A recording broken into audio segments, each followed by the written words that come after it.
کہ وہ جو ہمارے فرشتے یسبحون بحمد ربہم اپنے پروردگار کی نہایت شاندار عیوب کی نفی کرتے ہیں، اور پھر بحمد ربہم کہتے ہیں ہمارا پروردگار بالکل ناپاک نہیں ہے، ہاں مگر وہ اس کی ذات پاک ہی پاک ہے۔ یسبحون بحمد ربہم ویؤمنون بہ، اس پہ ایمان لاتے ہیں۔ تو پہلا کام یہ ہو گیا تسبیح کا بیان کرنا، دوسرا حمد، تیسرے ایمان، اور چوتھا فرمایا وَيَسْتَغْفِرُونَ لِلَّذِينَ آمَنُوا، اور وہ فرشتے جنہوں نے میرا عرش گھیرا ہوا ہے، تو فرشتے جو اس پاک عالم قدس میں رہتے ہیں، میرے عرش کے ارد گرد بھی فرشتے ہیں، اور چار تو وہ ہیں جنہوں نے اٹھایا ہوا ہے میرے عرش کو، وہ سب چوتھا کام یہ کرتے ہیں کہ دنیا میں ایمان والے لوگ، دنیا میں نیکی والے لوگ، دنیا میں وہ لوگ جو اللہ کو کائنات کی سب سے بڑی حقیقت اور وجود کو تسلیم کرتے ہیں، ان سے جو لغزشیں ہو جاتی ہیں دنیا میں، میرے فرشتے جو عرش کو اٹھائے ہوئے ہیں اور جو ارد گرد ہیں، وہ ان لوگوں کی مغفرت کی مجھ سے دعا مانگتے ہیں۔ یعنی وہ دوسرے لفظوں میں یہ کہتے ہیں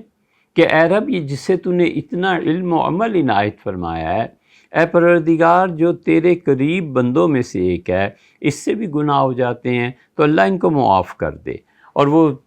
چوتھی چیز ہو گئی کہ یستغفرون للذین آمنوا، ایمان والوں کے لیے وہ مغفرت کی دعا مانگتے ہیں، اور کہتے کیا ہیں؟ وہ دعا ہم سے کرتے ہیں اور کہتے ہیں کہ ربنا وسعت کل شیء رحمتا و علما، یا ہمارے پروردگار تیری رحمت اور علم ہر چیز پہ چھا گیا ہے، ہر چیز تیرے علم میں ہے، تیری رحمت ہر ایک چیز کے ساتھ ہے۔ تو اے اللہ، اے اتنی عظیم رحمت اور علم والے، فاغفر للذین تابوا، جو لوگ توبہ کرتے رہتے ہیں ان کی توبہ کو قبول فرما، واتبعوا سبیلک، اور اے اللہ جو اس راستے پہ چلتے ہیں، جن راستوں تیرے راستے پہ چل پڑے ہیں، اے پروردگار ایک تو ان کی توبہ کو قبول کر لے، اور جنہوں نے تیرا راستہ اپنا لیا ہے وقہم عذاب الجحیم، انہیں آگ کے عذاب سے بچا لے۔ ربنا وادخلہم جنات عدن التی وعدتہم، اور اے پروردگار صرف یہی نہیں، جو تیرے راستے پہ چلتے ہیں، جو تجھ سے توبہ مانگتے ہیں، جو پروردگار تجھ سے معافی مانگتے ہیں، رحمت اور علم نے جنہیں اپنے گھیرے میں لے رکھا ہے پروردگار ہر چیز کو، ان میں سے یہ لوگ جو ہیں، ان کو نہ صرف یہ کہ تو بخش دے اور جہنم کے راستے سے، جہنم سے انہیں بچا، ہم یہ بھی عرض کرتے ہیں، درخواست کرتے ہیں کہ ادخلہم جنات عدن التی وعدتہم، اے اللہ تو نے جو پاک جگہ کا، باغات میں رہنے کا ان سے وعدہ فرمایا وہ انہیں نصیب کر۔ ومن صلح من آبائہم، اور اللہ یہ اتنے اچھے لوگ ہیں، اگرچہ ان سے گناہ ہوتے ہیں اور تیرے نافرمانی بھی کرتے ہیں، لیکن اللہ یہ اتنے اچھے ہیں کہ اللہ تو انہیں بھی معاف کر دے۔ ومن صلح من آبائہم، اور ان کے باپ داداؤں میں سے جو نیک لوگ گزرے ہیں، اللہ ان کو بھی جنت میں جگہ دے دے۔ اس سے پتہ چلتا ہے کہ آدمی کا اللہ سے توبہ کرنا اور آدمی کا اللہ کی راہ کو ڈھونڈنا اور اس پہ چلنا خود اسے ہی نہیں، اس کے آباء و اجداد کو بھی نفع دیتا ہے۔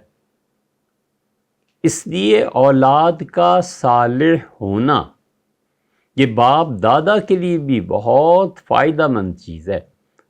اس کی نیکی کی وجہ سے اس کے باپ دادا پردادا پچھلی پشتوں کو بھی اللہ کے فرشتے ان کے لیے بھی دعا مانگتے ہیں۔ وَأَزْوَاجِهِمْ، اور اللہ یہ شوہر ہیں تو ان کی بیویاں، یہ بیویاں ہیں تو ان کے شوہر، اللہ انہیں بھی معاف فرما دے۔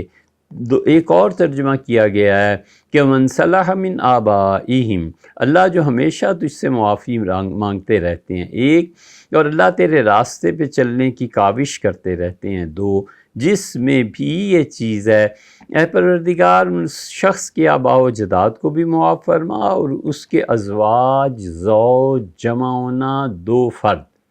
اللہ ان کے دوستوں کو بھی معاف کر دے۔ اور اس سے معلوم ہوتا ہے کہ صحبت صالح،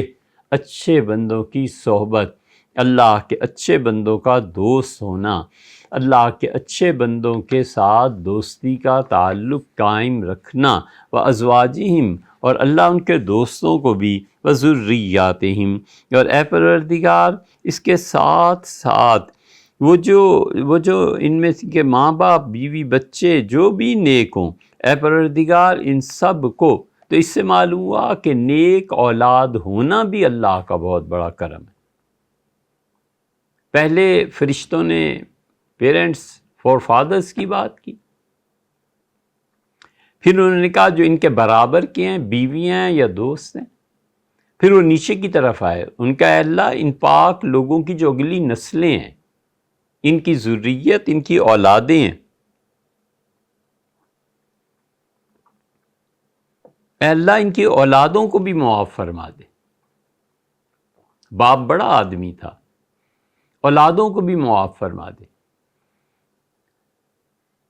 ہم نے پہلے بھی قصے یہ عرض کیے تھے، لیکن 2 قصے آتے ہیں ذہن میں، بس مختصر سی بات تاکہ آپ اصل واقعے تک پہنچ سکیں۔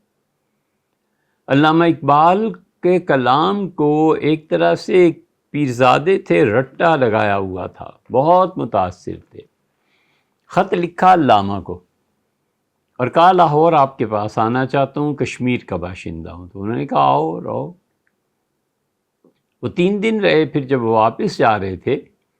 تو علامہ نے کہا کہ پیرزادہ صاحب آپ ہمارے یہاں ٹھہرے، گفتگو چلتی رہی سب کچھ، لیکن آپ نے بتایا نہیں کہ آپ آئے کیوں تھے۔ انہوں نے کہا علامہ صاحب بات یہ ہے کہ میں سمجھا تھا کہ آپ بہت بڑے کوئی عبادت گزار، تہجد گزار آدمی ہوں گے،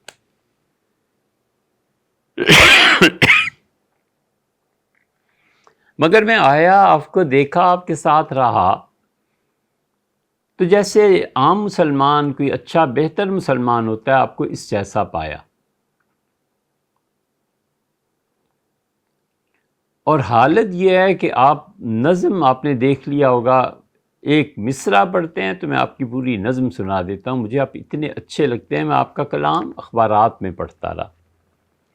میں نے ایک دن، میرے آباء و اجداد بڑے نیک لوگ تھے، پیرزادے، ہم لوگ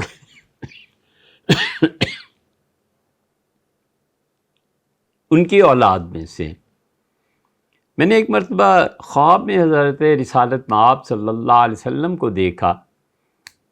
اور حضور اقدس صلی اللہ علیہ وسلم کی صحبت مبارکہ جب برخاست ہوئی تو اذان دی گئی، نماز کا وقت آ گیا، تو آپ مصلی پر کھڑے ہوئے اور آپ نے مڑ کے صفوں کو ملاحظہ فرمایا،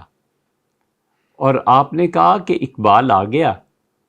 تو صحابہ رضی اللہ عنہ نے عرض کیا کہ اللہ کے رسول اقبال ابھی نہیں آئے۔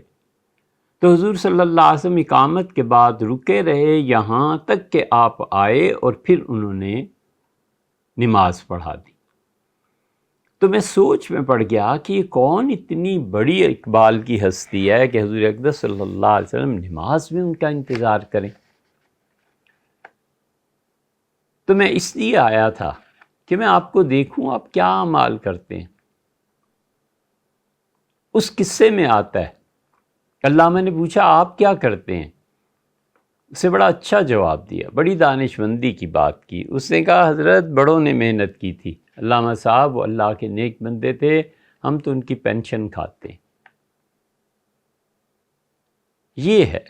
وَمَنْ صَلَحَ مِنْ آبَائِهِمْ وَأَزْوَاجِهِمْ وَذُرِّيَّاتِهِمْ، اور اللہ ان کے آباء و اجداد، یہ اچھا بچہ خود نیک ہے نا، اللہ اس کے آباء و اجداد، اللہ اس کی برابر کی سطح کے لوگ، یا اس کی بیویاں، یا اس کے دوست، وَذُرِّيَّاتِهِمْ، اے اللہ اگلی نسلیں جو ان کی چل رہی ہیں، اللہ ان پر بھی مہربانی فرما، انہیں جنت میں بھیج، اِنَّكَ أَنْتَ الْعَزِيزُ الْحَكِيمُ، تو بڑا غالب ہے اے پروردگار،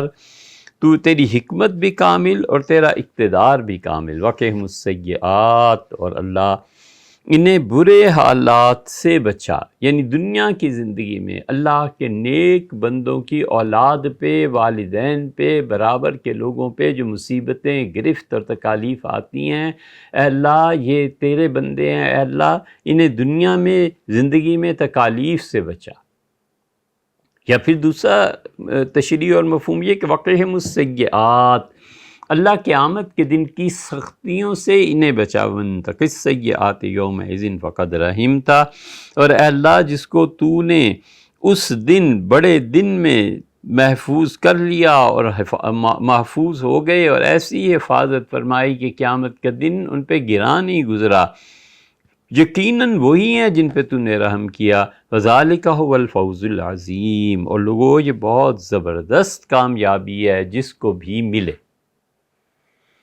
اس لیے اللہ کے اچھے بندوں کی اولاد میں ہونا، اللہ کے نیک بندوں کی صحبت، اور تیسرے اولاد کا اچھا ہونا، تو اولاد سے والدین کو نفع، والدین سے اولاد کو نفع، اور برابر کی سطح کا نفع، تینوں چیزیں اس سے ثابت ہوتی۔ اسی لیے اس سے کہا کہ حضرت ہم کہاں سے نیک، یہ تو بڑوں کی پینشن لگی ہوئی ہے، ہم بھی کھا رہے ہیں۔ صالح لوگوں کی اولاد ہونا یہ خدا کا بہت بڑا انعام ہے، لیکن ہے یہ غیر اختیاری۔ غیر اختیاری کا مطلب یہ ہے کہ ایک سید ہے، وہ حضور اقدس صلی اللہ علیہ وسلم کے خاندان میں سے، اب یہ ایک شرف اللہ نے اسے دے دی ہے،